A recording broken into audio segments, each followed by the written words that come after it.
Assalamualaikum warahmatullahi taala wabarakatuh. Bismillahirrahmanirrahim. Alhamdulillah rabbil alamin. Wassalatu wassalamu ala asrafil anbiya wal mursalin. Sayyidina wa habibina wa syafi'ina wa maulana Muhammadin wa ala alihi wa sahbihi ajma'in.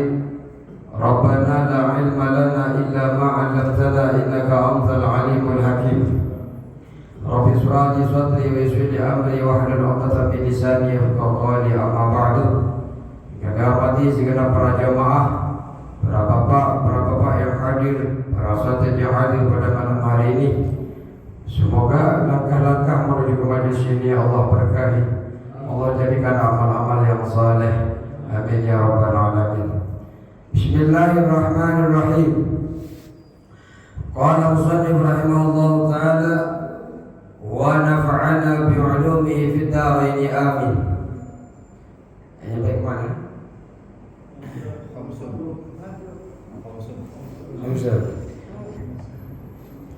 Sihir sudah sihir? Belum. Iya. Ini bukan hamsul, sebelum hamsul berarti. وقال الشافعي بسم الله الرحمن الرحيم. وقال الشافعي رضي الله عنه.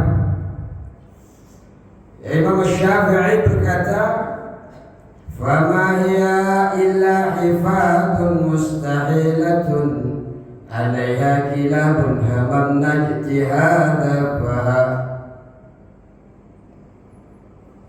فإن تجتبها كنت سلما لأهلها وإن تجتذبها نازعتك كلابها.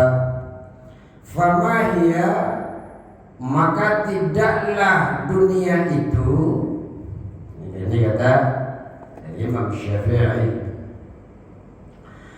tidaklah dunia itu illa melainkan jifatun, bangkai, mustahilatun, yang membusuk, yang hancur. Jadi kata Imam Syafi'i bahwa dunia itu tidaklah dunia itu melainkan bangkai, melainkan bangkai yang membusuk, melainkan bangkai yang hancur. Kalau ada bangkai hancur busuk, berarti kan tulang belulang sudah kelihatan. Ini kata Imam Syafi'i. Alaiha kilabun, atas bangkai tersebut ialah anjing, hamam najtilabah. Anjing itu berambisi untuk merebutnya.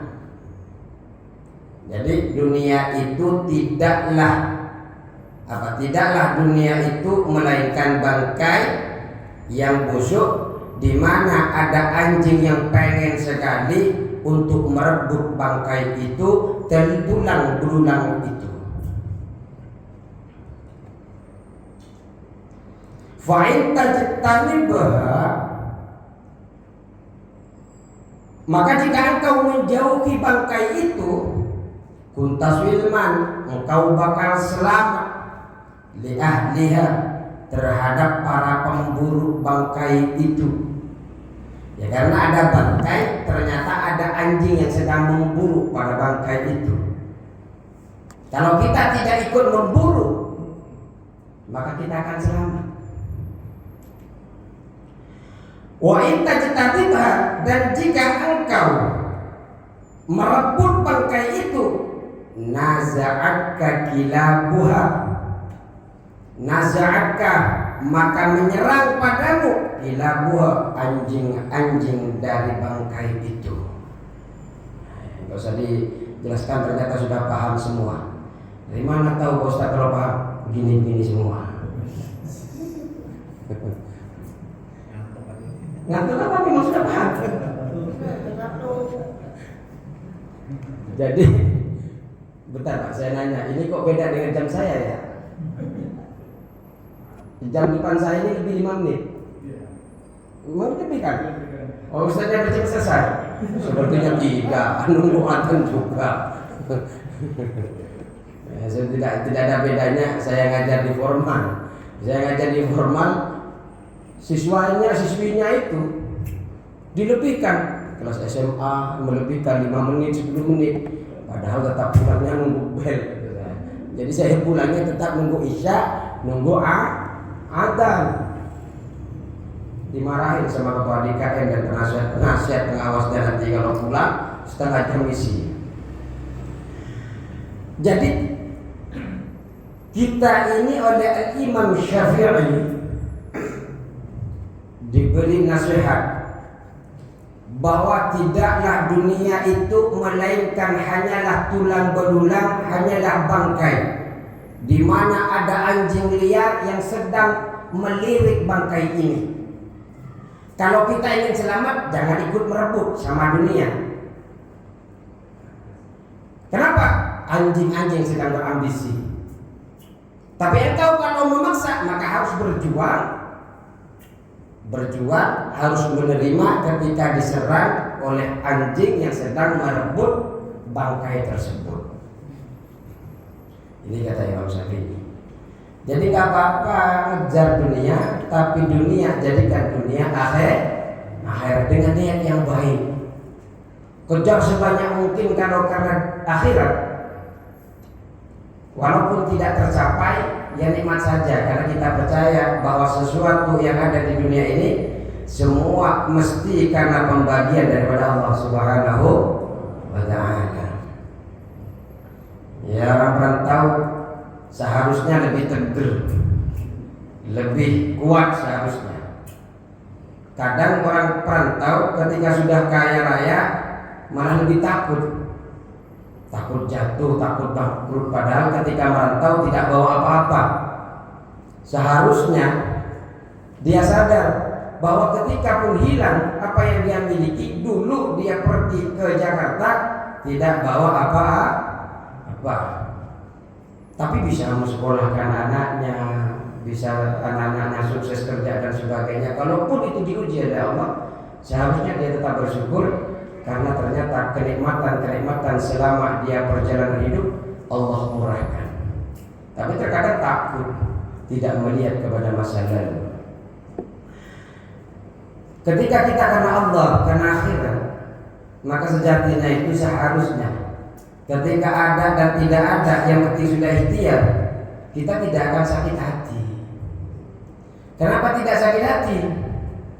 Ya karena kita tujuan karena Allah. Tercapai tidak tercapai, yang penting kita sudah melaksanakan karena Allah dan menjalankan sungguh-sungguh amanah yang Allah berikan kepada kita.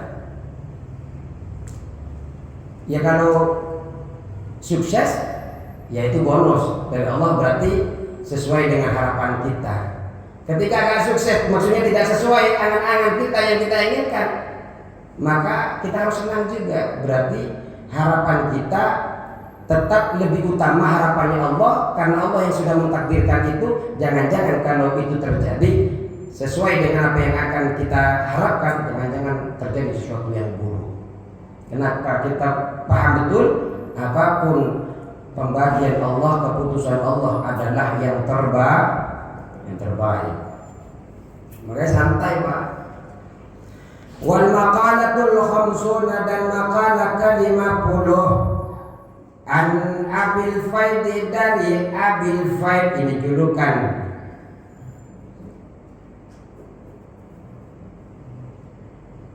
Abil Faid, bapaknya Faid Dinnuni, ini julukan Dinnuni, pemilik ikan nun,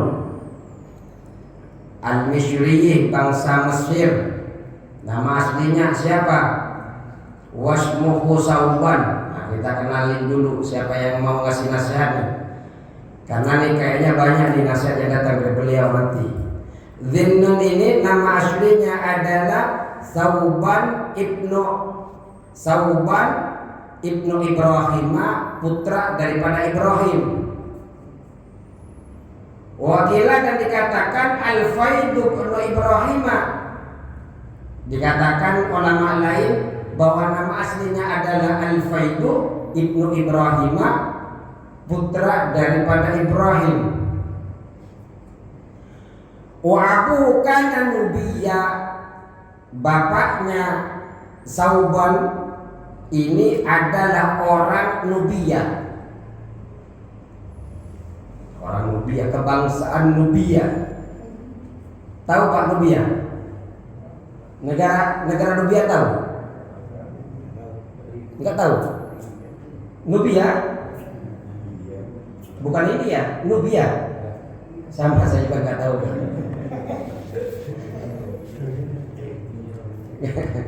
Kenapa? Enggak, saya yakin beliau ketawa karena Bapak ketawa.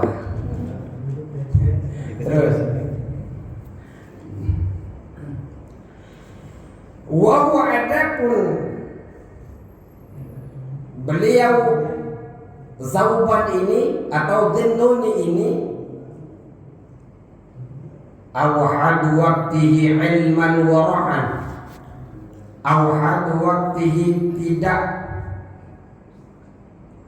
orang yang tiada tandingnya di masanya. Awhadu waqtihi, tiada tandingnya di masanya.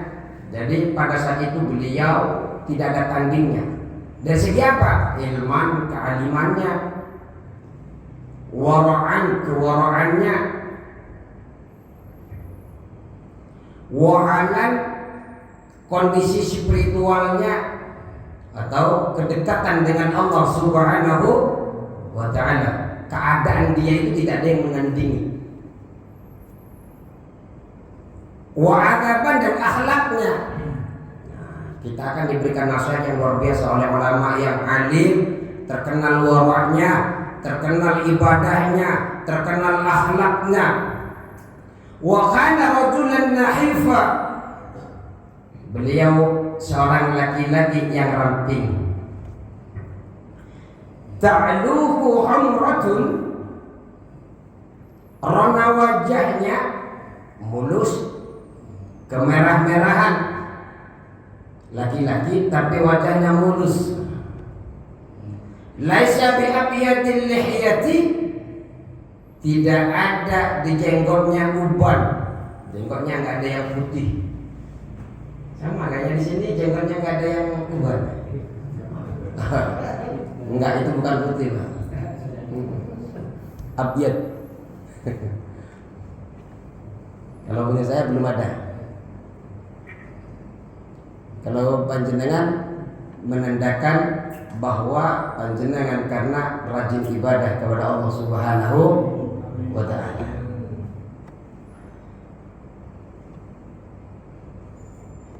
Terus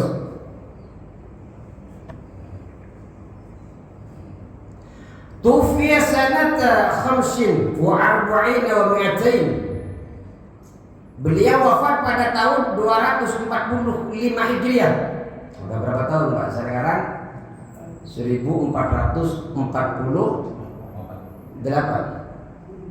Yang nggak jauh berarti nggak ngitung. Atau jangan-jangan hafal juga tahun Hijriah. Terus kullu khaifin, nah ini nasihat dari beliau. Kullu khaifin min syai'in haribun. Adapun tiap orang yang ingin di dalam sesuatu, haribun, orang yang kullu khaifin. Kullu khaifin, adapun tiap orang yang takut min syai'in, dari sesuatu apapun, haribun, ialah orang yang lari. Jadi kalau kita takut kepada sesuatu, mestinya kita lari. Mestinya kita takut sama harimau, tidak Pak? Kalau seumpamanya ada harimau di depan kita, kita lari apa tidak? Silahkan makan saya, wahai harimau. Sepertinya hampir mustahil. Insya Allah kita akan lari. Minhu, darinya, Ay faman khafa min adzabin nari, barang siapa yang mengaku dirinya takut dari siksa neraka, amila amalan yub'iduhu minha, maka mestinya orang yang mengaku takut kepada api neraka ini beramal dengan amal yub'iduhu minha, yang bisa menjauhkan dari api neraka. Kita takut, selalu kita berkata kepada dalam diri kita, saya takut kepada neraka, saya takut kepada maksiat. Tapi terkadang kita tidak lari. Kita kadang ada ular, kita lari Pak, kalau ularnya lebih besar daripada kita. Sesuatu yang ganas yang kita takuti. Oh enggak Pak, saya enggak lari kalau ada ular. Ya berarti enggak takut kan kalau enggak lari. Karena orang yang takut mestinya lari, menghindar mestinya. Ya kan ada Pak, orang yang ular malah dibuat mainan. Kayak di YouTube kata Panji, malah dibuat mainan ular. Jadi kalau kita bilang takut, mestinya kita lari. Kalau kita takut kepada neraka, mestinya kita ini berusaha bagaimana kita ini menghindari agar jauh diri kita ini dengan api neraka. Dengan cara apa? Dengan cara beramal soleh yang bisa menyebabkan menjadi wasilah kita dengan neraka itu jauh. Kalau kita ini bilang takut kepada neraka, tapi kita masih melakukan maksiat, maka kita ini bohong, tidak takut beneran. Kenapa? Sejatinya kata Dhunnun, orang yang takut itu mestinya lari. Wa kullu raghibin talibun wa kullu raghibin fi syai'in, dan adapun setiap orang yang ingin di dalam sesuatu, talibun, yaitu mencari lahu kepada sesuatu. Kalau panjenengan malam ini seumpamanya lapar Pak, pengen nasi goreng, lapar banget. Panjenengan tahu kalau di depan lubang itu ada nasi goreng yang enak seumpamanya. Kira-kira panjenengan mencari tidak Pak ketika ingin nasi goreng? Mencari Pak. Pengen kue tiaw, mencari.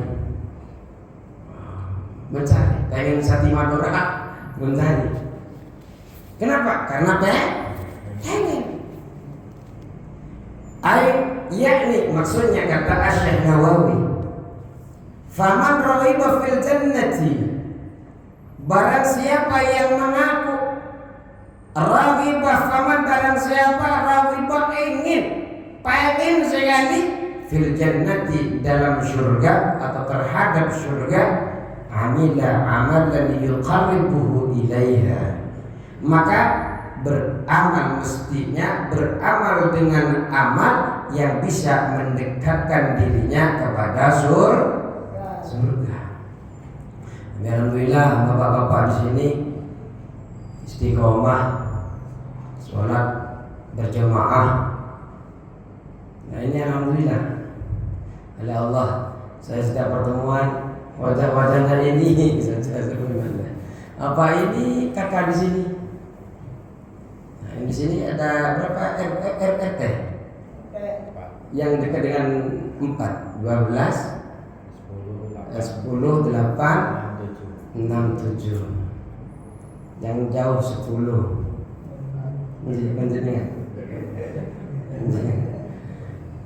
Alhamdulillah Pak, semoga enggak kurang apapun dari panjenengan. Selalu istiqomah, bisa hadir ke majelis ilmu, bisa hadir diberikan kesempatan oleh Allah untuk beribadah, melaksanakan sholat berjamaah. Nikmat panjenengan. Wa kullu anisin billah, adapun tiap sesuatu yang merasa senang kepada Allah, mustauhisun, yaitu menjauhi atau merasa asing atau tidak nyaman bil khalqi dengan makhluk. Jadi kalau kita ini sudah merasa senang kepada Allah, mestinya kita ini merasa asing, merasa tidak nyaman ketika bersama makhluk.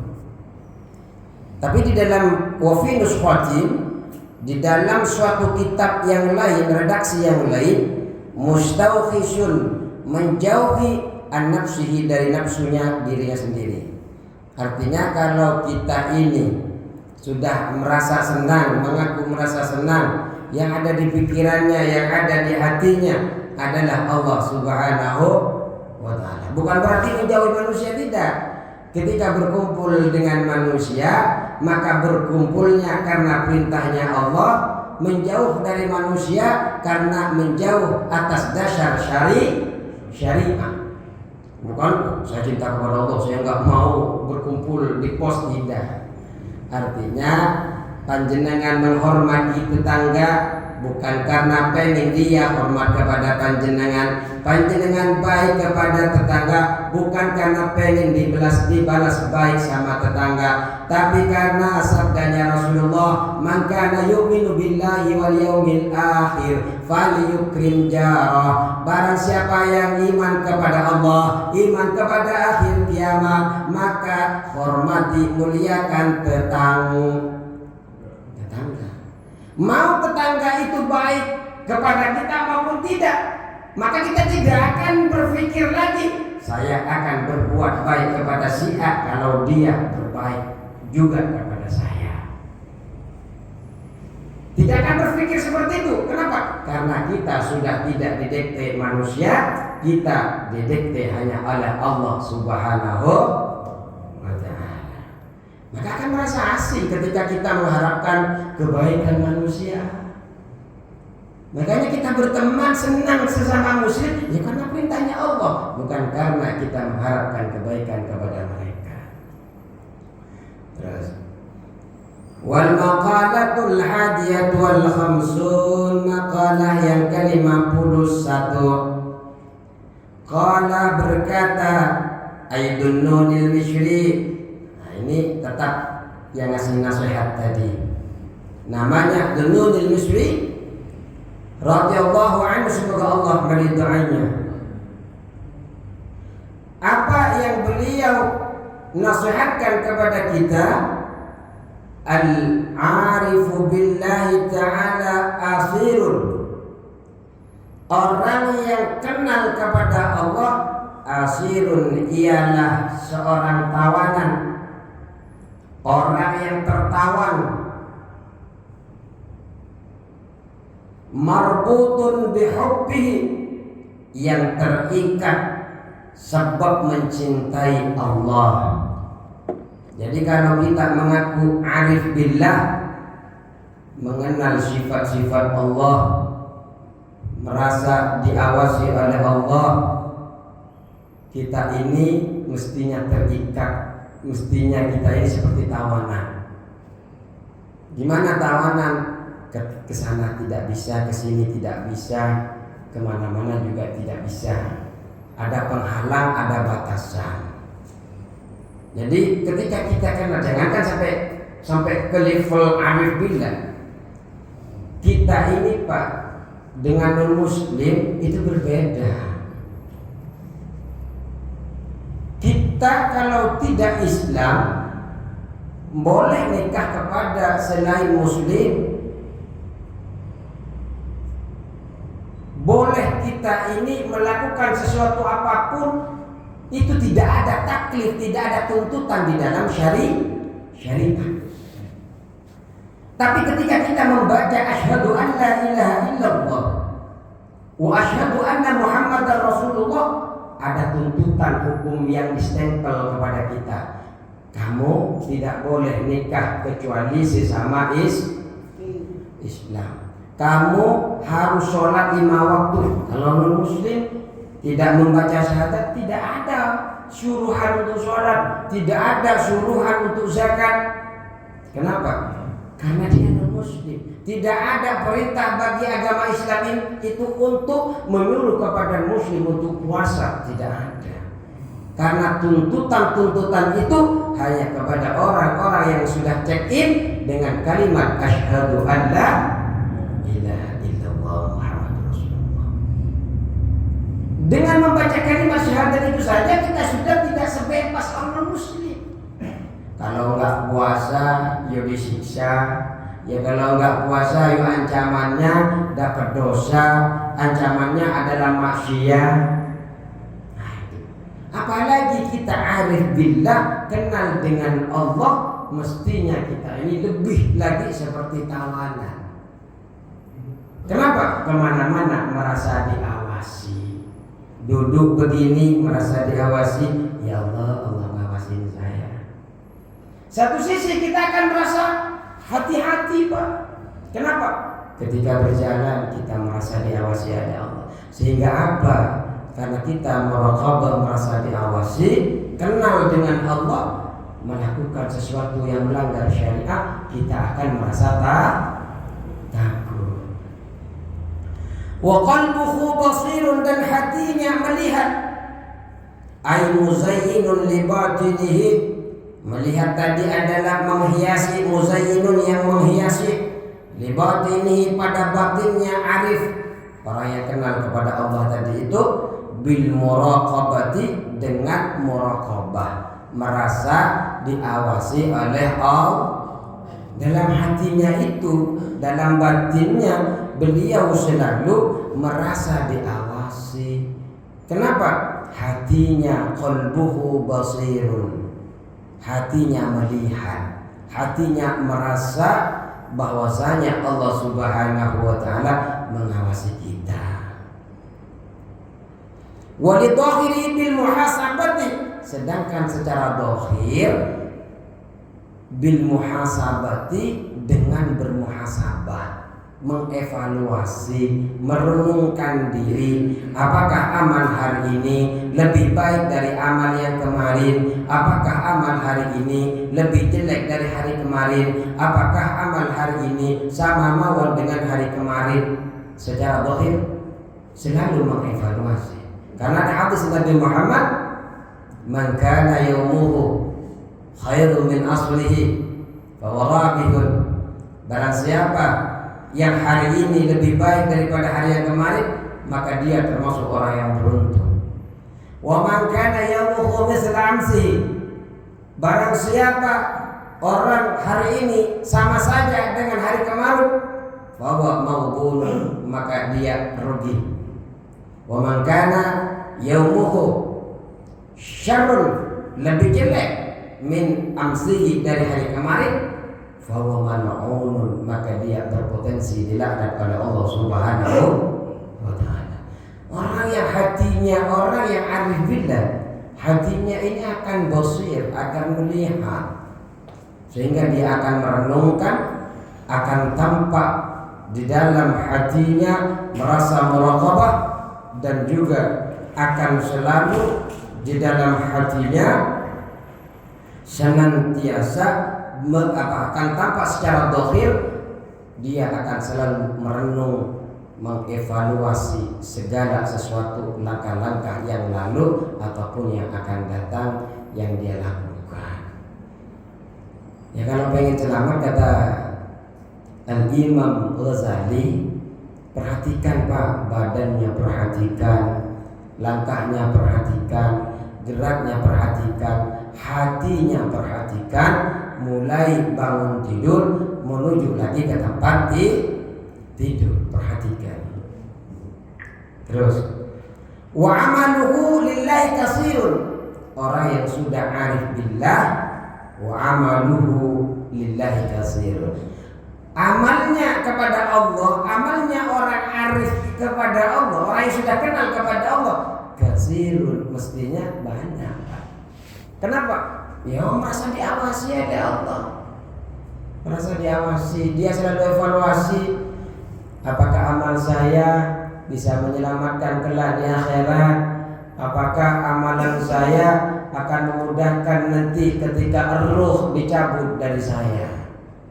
Apakah ruh saya dicabut dari kepala atau di kaki saya, apakah dengan pelan-pelan atau dengan sentakan oleh malaikat?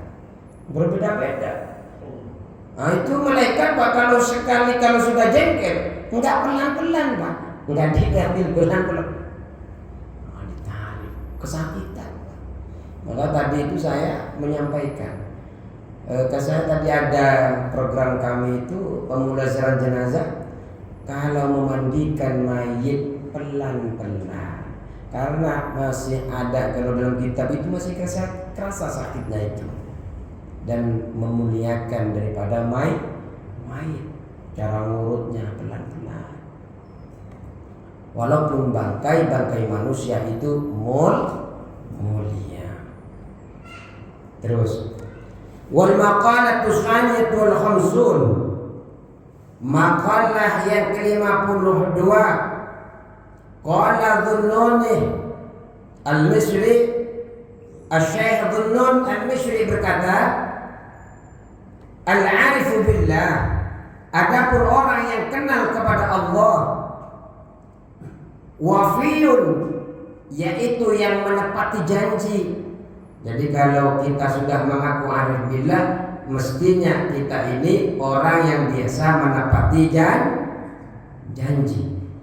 Apa janjinya? Bi'ahdillahi ta'ala, dengan janji kepada Allah Ta'ala, bi'an adda awamirallahi ta'ala, dengan cara menunaikan perintah-perintahnya Allah. Ini kalau kita sudah arif billah.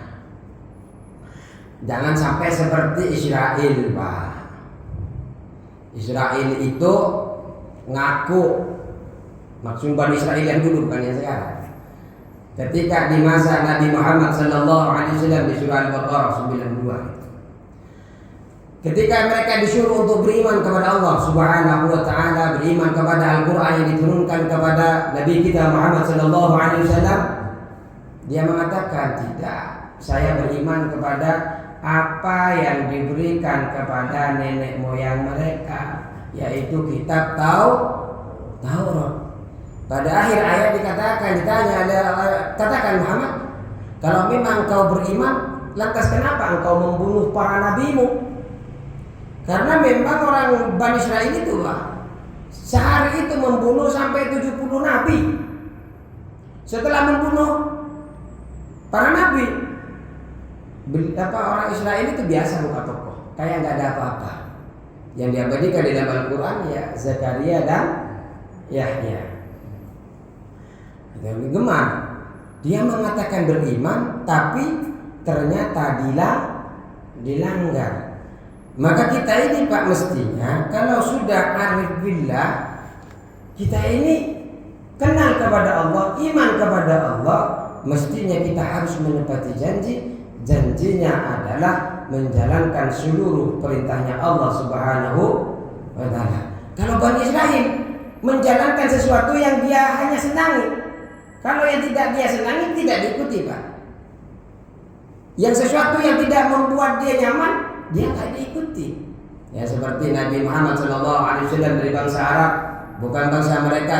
Awal-awalnya dia selalu mengajak bagaimana beriman kepada akhir zaman, Nabi akhir zaman, sampai dia menggunakan kata Nabi akhir zaman itu sebagai doa untuk memerangi kufar-kufar Quraisy dan kufar-kufar Arab pada saat itu.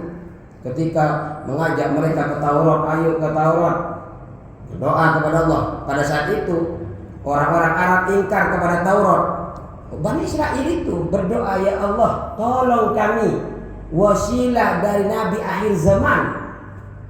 Tapi ketika akhir zaman tiba, nabinya datang, malah dia ingkar. Kenapa? Karena ternyata Nabi akhir zamannya bukan datang dari golongan mereka, tapi datang golongannya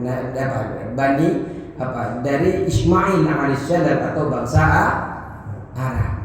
Ini nggak mau, Pak. Sehingga orang-orang Ansar itu, dulu kami ini orang yang kufar, tapi alhamdulillah hari ini kami beriman. Mereka yang mengajak untuk mengimani Nabi, ternyata mereka yang menjadi kafir hari ini.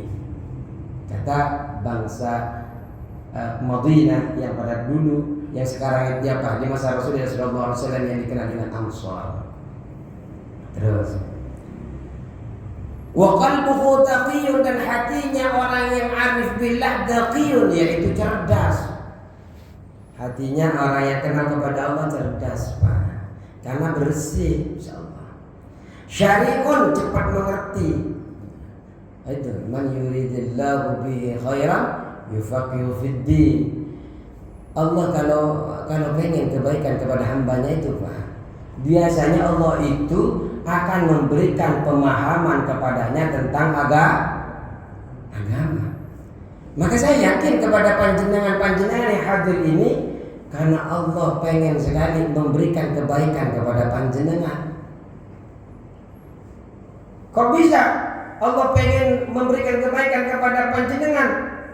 Ya buktinya sampai panjenengan hari ini alhamdulillah istiqomah duduk di majelis ilmu setiap malam Senin. Kalau Allah tidak inginkan, Pak, kebaikan kepada panjenengan, udah malas mendengarkan ilmu itu, malas. Karena kalau di dalam kitab Bidayatul Hidayah, Sumratul Hidayah itu adalah Sumratul Ilmi. Samratul ilmi adalah hidayah. Buah daripada ilmu adalah hidayah itu, Pak. Kalau kita pengen dapat petunjuk daripada Allah, maka berilmu. Makanya Allah itu karena pengen kebaikan kepada panjenengan, dihadirkan ke majelis, dihadirkan ke musholla, dihadirkan duduk bersama, ngeteh, minum air, mendengarkan ilmu, niat iktikaf. Ini Allah yang menggerakkan panjenengan, bukan karena dasar panjenengan, dasar di dalam hatinya saya ini Pak Ustaz karena diri saya, bukan karena semua. La amliku li nafsi darra wa la naf'an illa ma Allah. Kita ini, Pak, tidak bisa memberikan manfaat kepada diri kita, tidak bisa memberikan mudarat kepada diri kita kecuali izin Allah Subhanahu. Panjenengan bisa sholat berjamaah, memang punya hajat dari rumah, tapi kalau Allah tidak izinkan, tiba-tiba ada tamu, tiba-tiba ditelepon, istrinya ngajak keluar. Tapi kalau Allah izinkan, mungkin keluar juga, tapi setelah Isya. Kenapa? Allah pengen panjenengan semua kebaikan, sehingga insya Allah diberikan pemahaman tentang agama. Sehingga memang karena Allah pengen memahamkan panjenengan agama. Wa qalbuhu taqiyun, hatinya cerdas. Walaupun sampai rumah lupa lagi apa yang diucapkan di sini. Minimal pada Senin ketemu lagi dengan kajian-kajian yang lain, ketemu lagi, ngecas lagi, drop lagi, ngecas lagi. Ini yang luar biasa. Sehingga ketika istiqomah begitu, Pak, seminggu ketemu seminggu, yang ditunggu kita kan hanya kematian. Yang ditunggu hanyalah, makanya Pak, ketika tambahnya umur, tambahnya lamanya pernikahan, itu banyak orang malah senang. Selamat ulang. Kalau bahasa Arabnya biasanya dilakukan itu kalau ulang tahun itu. Mabruk alfa mabruk. Padahal ketika bertambah umur, sejatinya berkurang, kita sudah tambah mendekati yang namanya ajal. Malah dengan tersenyum. Seharusnya apakah ketika ajal ini semakin dekat dengan saya, bekal saya ini sudah cukup? Tidak. Ketika kita berjumpa dengan Allah, ketika saya didatangi oleh mungkar dan nakir, ketika kita di dalam alam barzah, di kuburan, Pak, tidak bisa kita minta kembali untuk beramal soleh lagi, tidak bisa. Karena amal soleh itu hanya dilakukan di dunia. Makanya, Pak, nggak apa-apa capek untuk kebaikan, tidak apa-apa. Capek di dunia, insya Allah kelak di akhirat akan tersenyum. Duduk di sini sejam, capek. Lebih baik di rumah nonton TV, nonton berita. Lagi ada Alphard sama Satpam di Bundaran HI, ini kan di rumah scroll. Tapi ternyata panjenengan masih duduk di sini. Alhamdulillah, istiqomah Allah Subhanahu wa taala. Insyaallah ini merupakan karena Allah pengen memberikan kebaikan kepada kita semua. Amin Allahumma. Wa amaluhu, dan amalnya orang yang arif billah, lillahi kepada Allah, zakiyun, yaitu bersih. Amalnya bersih, Pak. Tidak ada niat kecuali ittiwa ila Allah. Kecuali memang tidak ada niat kecuali Allah Subhanahu wa taala. Bersih amalnya, sehingga ketika bersih diterima oleh Allah. Tapi kalau panjenengan niat karena pengen popularitas, niat pengen dipuji, niat biar dibilang alim, niat biar dibilang panjenengan paling semangat, paling getol ibadahnya, itu niatnya walaupun sholat niatnya dunia, tidak bersih. Sejatinya bagaimana? Silakan getolnya ibadah, tapi getolnya karena Allah. Kenapa? Karena senang kepada Allah, ibadah senang, zikir senang, sehingga bersih. Ketika bersih diterima oleh Allah Subhanahu wa taala. Makanya sebanyak apapun Pak kita ini di dalam beribadah kepada Allah belum tentu diterima oleh Allah. Saya mungkin keliling ngajar, belum tentu secara amal ini diterima oleh Allah.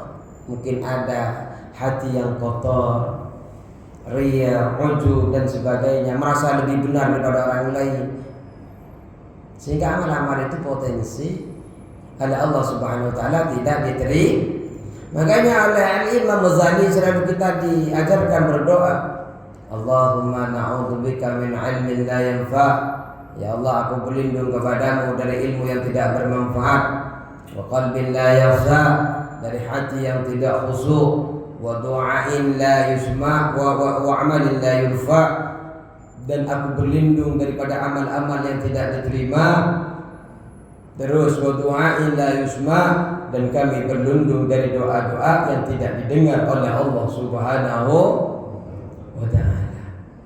Karena memang ada potensi-potensi untuk tidak diterima lebih banyak. Nabi Allah Adam alaihissalam, satu kesalahan dikeluarkan oleh Allah dari surga. Kita mungkin tidak bisa dihitung lagi, Pak. Betapa banyak kesalahan-kesalahan, dosa-dosa kita yang sengaja maupun tidak. Bagaimana kita ini selalu mengentengkan, menganggap remeh-temeh sholat. Kalau tidak di akhir waktu kita tidak sholat. Ya kalau imannya lagi kuat, datang ke masjid, datang ke musola, masih lagi rendah, entah kurang 5 menit lagi. Ini kita walaupun banyak dosa-dosa, tapi alhamdulillah kita masih bercita-cita untuk masuk surga. Padahal Nabiullah Adam alaihissalam, apa Rabbana zalamna anfusana wa illam taghfir lana wa tarhamna lanakunanna minal khasirin. Itu senantiasa lama sekali Pak membaca itu, sehingga oleh Allah Subhanahu wa taala dibuka pintu-pintu maaf.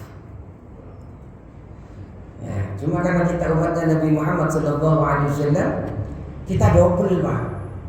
Double, contoh amalan kita double itu contoh.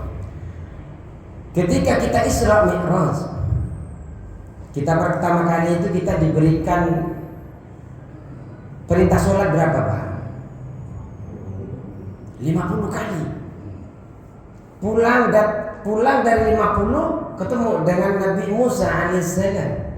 Maka umatmu nggak akan mampu, umatmu kecil-kecil, umat saya yang besar. Ini kadang Nabi Musa menganggap remeh-temeh kepada kita, Pak. Padahal kalau dihitung-hitung kita juga banyak. Belum tahajudnya, belum duhanya, belum panjenengan sholat mutlaknya, sholat tasbihnya. Banyak kalau dihitung siang dan malam. Nggak mampu kalau 10-50 rakaat siang dan malam. Balik lagi, kembali lagi, balik lagi kepada Allah. Akhirnya dikasih berapa? Turun 5 sampai 9 kali kalau nggak salah, sehingga menjadi 5 kali sehari dan semalam. Tapi pahala yang diberikan oleh Allah Subhanahu wa taala tidak dikurangi. Artinya ketika kita sholat 1 kali, pahalanya seperti 10 kali. Maka ketika kita sholat 5 kali, pahalanya 50 kali. Ini kelebihan daripada umatnya Nabi Muhammad sallallahu alaihi wasallam. Makanya enteng kita Pak bercita-cita bahwa kita ini bakal masuk surga. Makanya ini yang diirikan oleh Nabi Allah Adam alaihissalam. Dulu kata Nabi Adam, dulu saya hanya satu kesalahan. Saya dulu pakai baju, dulu saya enak apa saja disuruh makan, hanya satu kesalahan, saya dikeluarkan dari surga ya Allah Subhanahu wa taala. Umatnya Nabi Muhammad, mereka yang dalam keadaan telanjang awalnya, maksudnya telanjang berdosa, melakukan perzinahan ini, tapi gara-gara taubat oleh Allah masukkan ke dalam surga. Ini yang didirikan oleh Nabiullah Adam alaihissalam. Terus salihun zaidun, salihun amal soleh. Ini sudah nyampe waktunya belum? Nggak takut nyampe malah kelebihan. Kurang berapa menit? Oh, sebentar lagi. Salihun, yakni amal yang baik, amal yang soleh, zaidun yang bertambah, fi kulli waqtin, pada setiap waktunya. Jadi amalnya orang yang arif billah itu bersih, di mana amal-amalnya selalu bertambah di dalam setiap waktunya. Ada Pak, orang itu ketika wafat, dia takjub kepada dirinya sendiri. Sudah wafat, dia takjub kepada dirinya sendiri sampai bertanya kepada Allah, ya Allah, saya kan sudah terputus di amal. Saya ini sudah terputus amal. Kok saya ini amalnya bertambah, pahalanya bertambah terus, cahayanya bertambah terus. Wah, ada enggak? Setengah. Ditanya oleh beliau, dari mana ini ya Allah? Di dalam akhirat. Dijawab oleh Allah Subhanahu wa taala, bistighfari waladika laka. Ini sebab istighfar anakmu yang diberikan kepadamu, sehingga bertambah terus Pak. Makanya berdoalah selalu kepada Allah, semoga anak-anak panjenengan ini menjadi anak yang soleh dan soleh. Setiap kebaikan yang dilakukan oleh anak panjenengan Pak, itu akan terus terkirim. Kenapa? Karena beliau berilmu, beliau berakhlak karena didikan yang baik oleh panjenengan semua. Ya, karena akhlaknya sudah baik, kita cukupkan. Allahul muwaffiq ila aqwamit thoriq. Assalamualaikum warahmatullahi taala wabarakatuh.